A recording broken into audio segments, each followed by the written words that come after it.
ninkan waxa uu maqaayadan soo galay asagoo daruuf aad u badan ka muuqato. markii uu soo galayba waxa aad u la yaabay dadkii meesha ku jiray sida shaqaalaha maqaayada iyo macaamiishii halkaas ku jirtay. duruuftiisa darteed markii dambe ay ogaadeen qofka uu yahay aad ay u la yaabeen. haddaba inta aynaan u galin qisadeena maanta waxaan ka codsanaynaa inaad like saarto muuqaalka lana wadaagto asxaabtaada. mahadsanid. waxaan shaki ku jirin in nolosha aadanaha ay isku bedelayso si fudud.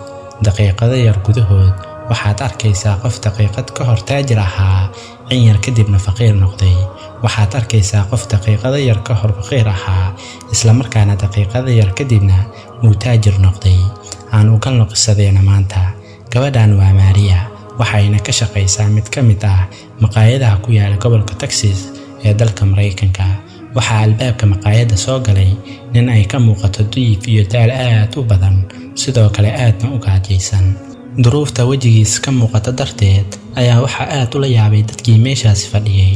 waxaana u timid Maria oo ahayd gabadh aad u qurux badan, sidoo kalena waji furan. waxayna ka wareysatay xaalkiisa, kadibna waxa uga sheekeeyay sheekadiisii xanuunka badnayd. waxa kale oo uu ku yiri ma haysto waxaan cuno, hooy aan ku hoydo iyo sidoo kale waxaan ku labisto intaba. waxa halkan soo galiyayna waa baahi daran oo i hayso darteed.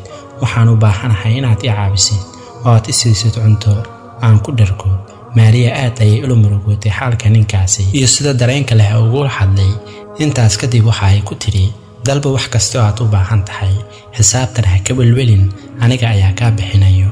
ninkii waxaa loo keenay cunto fiican. markii uu cunay kadib ayuu isaga baxay. Maria ayaa timid halkii ninkii fadhiyay, waxayna ku aragtay lacag dhan $100. lacagtaasi waxaa ku dul qornaa qoraal aad u yaab badan. waxaana ku qornaa Maria, waxaan aad uga helay dabeecadaada, dhiiranaantaada iyo waji furnaantaada. lacagtaana adiga ayaa iska leh oo waad ku mahadsan tahay. waxaan ahay qofkii ka muuqatay duruufta. mar kale ayaan kulmi doonaa, waliba kulan aad ku farxi doontid.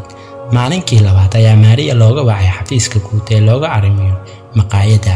waxaana ay ku aragtay ninkii shalay duruufta ka muuqatay oo aad u dhalaalaya. wuxuuna ku yiri soo dhawow Marwo, waxaan ahay ninkii shalay caawinaysay. anigana waxaan waday indhayn shaqaalaha ah. waxaan ahay mulkiilaha maqaayadan. adigana uma qalantid shaqaale hoose. waxaad ka mid noqonaysaa shaqaalaha joogtada ah ee halkan ka howlgali doono. waxaad tahay maamulaha halkan. Maria aad ay u faraxday. qisadan waxaynu ka faa'iideynaa haddii aad wanaag dadka u samaysid waxaad helaysaa wanaag oo kaliya. sidoo kale waxaan idinkula dardaarmayaa inaad caawisaan dadka u baahan caawinaada. intaas ayaan muuqaalkeena maanta kusoo gabagabayn doonaa. inta muuqaal noocan isla mid aan ku kulmi doonana sidaas iyo nabadgelyo.